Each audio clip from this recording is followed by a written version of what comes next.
Hey, guess what? It's more Apeiron bass content. So I've been doing a whole bunch of videos about this bass I've been developing over the years, and the most recent addition to this was showing sort of the development of the lineup to where now you can go to my website, and there's a short link, apeironbass.com, and sort of design and make your own. And so part of the process was, while the bass started as a fretless 4-string, I wanted to see if I could make it more versatile and expandable into fretted versions and 5-string versions. And of course, one of the first questions I was asked when I came out with the 5-string version is, where's the 6-string version? Well, here it is.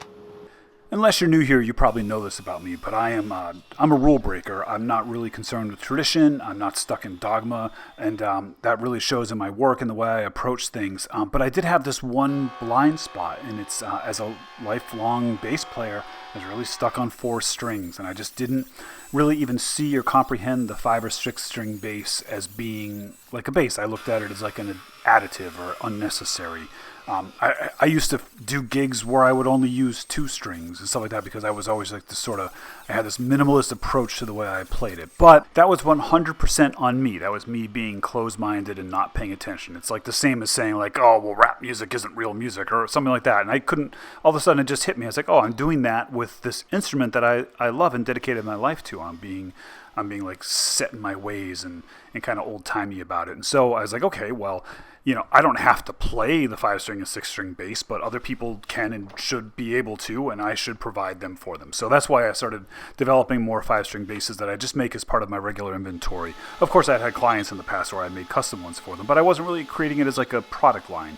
And the Apeiron bass is the perfect place for me to continue to experiment, with this design and this platform that I'm really proud of, and I think is somewhat fresh and unique, but not too fresh or too unique, and it's perfect for a 6-string bass. The 5 strings came out great when I made those earlier this year, and so I was really excited to add this 6-string to it.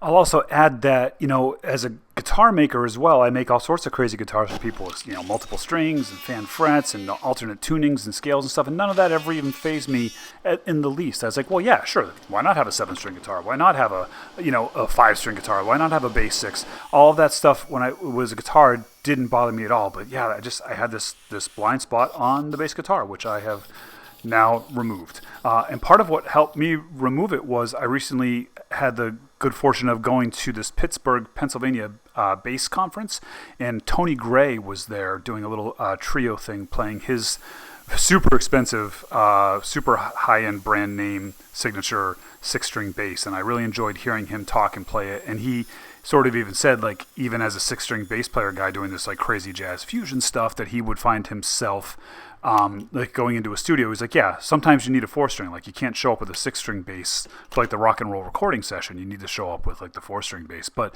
when you're going to do these other more avant-garde and non-traditional sort of roles on the bass, that, why not? Sky's the limit. You can do anything you want to do. And so here is my contribution to those players. And now that I monologued about the sort of emotional connection I have to this bass, I could talk about, jumping back into the video and what's happening here. Putting these frets in was a pain in the neck because my fret call is nowhere near big enough for this big, wide 6-string fingerboard. But everything else we've seen so far was pretty straightforward, the same as all the other builds. Even though I've made more than 20 of these between the 4 strings up to the 6 strings and the fretted and fretless versions, there's still room for improvement. One thing I noticed was that I wasn't being careful enough about my placement of the 1/4-inch jack, that it wouldn't sit properly on the stand if it was plugged in. You would have to because the body's really small, so it already has to be just sort of precisely located on the stand. And if the cord was there, you would have to tilt a little bit and it wouldn't sit right. So that's something that, future builds I will take into account, so people have less trouble setting it comfortably on their stand. On the very first Apeiron prototype I made, I had one big wooden cavity cover that held the 9-volt battery as well as all the electronics, and it went in with screws. And so that means that when you need to replace the battery, you needed to unscrew it, and I didn't like that. So on future versions, I put a separate battery box, just those little plasticky battery boxes, so you could pop them open and replace the battery. But then the back started looking cluttered with these 3 cavities because don't forget the pickup goes in through the back. And I didn't like the look of that plastic piece, so then I made a little magnetic wooden cover for just the battery access. And then I went back to, I was like, well, why don't I just make this one larger cavity that holds the battery and everything, and it'll just be a much cleaner look instead of having 3, openings on the back. Now there's just 2, and it'll be just as easy to get at the battery. And also I noticed because I slightly moved that 1/4" jack, I will just have to go into my CNC files and edit the placement of that one magnetic latch just so it fits in good. But the chisel took care of that for this one. Obviously the bases that are built, and that's the way they are, but moving forward, all future Apeirons will have that new cavity cover as well as that new jack location that's just moved over, just like a 1/2 inch. And here's a new cosmetic option for the client to choose from. Previously, the base was designed with the neck and that top plate that I'm gluing in now were all one piece. And then they became 2 pieces as I developed this to be more production friendly. And so in the past, the top plate had to match the fingerboard, and that's the way the website did reflect it. But now I decided I can make this option available to where that top plate can match what I call the wings of the instrument, the top and bottom wood. So there's already 3 wood choices available on the site, and now you can choose if you want the top piece to match the center, which is always maple, in the fingerboard, or if you want that top piece to match the wings like this one does. Of course, that's the way it is now. Custom's always an option too. If you wanted to do, mix and match, you can always contact me and we can work that out. But the way the website's set up, this is what you can choose.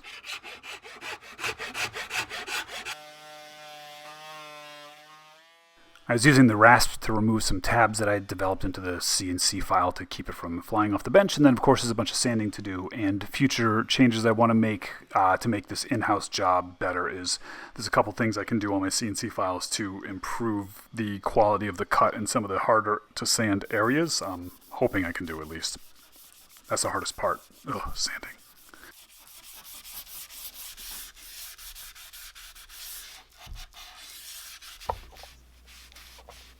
I always treat the instrument with a little bit of linseed oil to bring out the grain and stuff before putting finishes on. And there are a couple of finish options. This is a sort of semi-gloss old world varnish, and then there's another one that's more like a harder oily type substance that makes it look more like it did with just the linseed oil.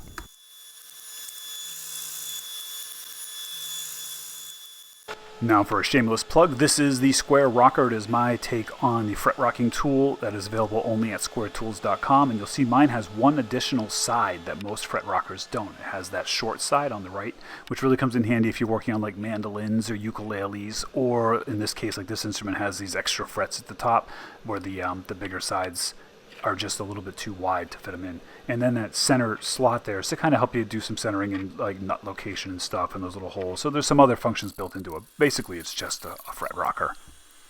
I'm not dropping in one of my look at the camera please here, so I'll remind people that I do not take advertising dollars and put commercials in the middle of my videos unless they're for me. So one of the great ways that you can support my content here is by supporting me by, buying the things like the Square Rocker that I make if, it's something you need. Because that's how, that's my business model. It's not making money off these videos. Oh, there's another tool I sell, the Center Square. I thought about making this 6-string a double pickup instrument because it seems to be the way that these are generally presented, and I did design it originally so I could put 2 pickups in, but then I opted against it because I do like the cleanness of the single pickup design, and it would have still looked the same on the front, but I would have had to have put more knobs and stuff, and so I just went with that single pickup. But that is something that could be done in a custom fashion as well. And for now, I'm just doing a traditional bridge that gets screwed on because I'm not quite sure if I'll be able to intonate it properly.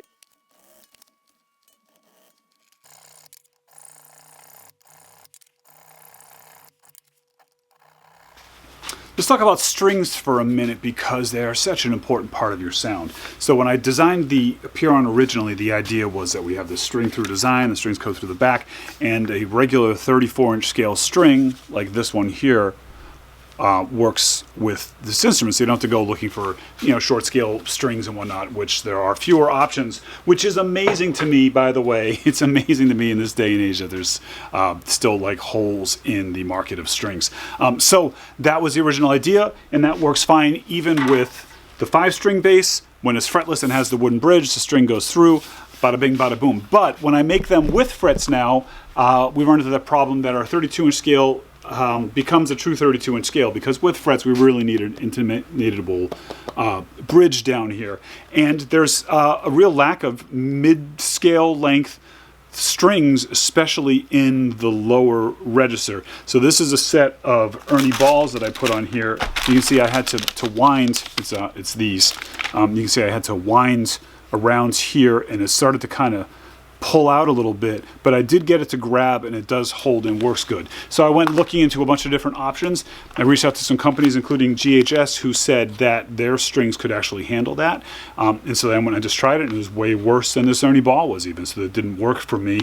But I talked to my friend Scott over at Stringjoy, and he's aware of this hole in the market, and he is planning to fill it. So very soon over at stringjoy.com, which is already a great place to go to find all your oddball strings for your various ranged instruments, but there is this one specific place that they just didn't have quite filled yet, of this mid-scale, low frequency, like 125, 130 size strings that they're going to be carrying soon. So fingers crossed with that, and I'll let you know when it happens. And that will fill that one sort of hole in the string options for this instrument, because everything else is pretty straightforward. And the other cool thing Stringjoy told me is that they are going to be making flat wound strings soon. So I'm really excited for that, because that is, I just like shopping for them, and flat wounds, fretted and fretless, like that's something a lot of people want. Speaking of strings really quick, on the side note too is tape wounds. The 34-inch scale tape wounds, as you can see, they line up perfectly on the wood bridge fretted one. You'll have the same problem if you go with the 32-inch. You'll have to find a mid-scale for a tape wound string, because you really can't wrap this tape around this peg. The whole tape will break and just peel off the string like a grape. And then the other thing the flat wound companies say is that, tape wound, is that you can't use tape wound on through bodies like this, because it will break here, which there is the chance that that'll happen. But I've done a couple of them now with it, and so far they've held up. So it does seem to be a viable option for this instrument. It looks and sounds really cool on this instrument too, but buyer beware.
So in conclusion, I'm super excited to say that you can now order a 6-string version of the Apeiron Bass over at APEIRONBASS.com, where you can design and build your own 4, 5, 6, fretted, fretless, all sorts of opportunities and options. You can configure it the way you want it from a menu of some different options. And some of those options, besides just the 6 strings, have grown. So go check that out if you're interested in it.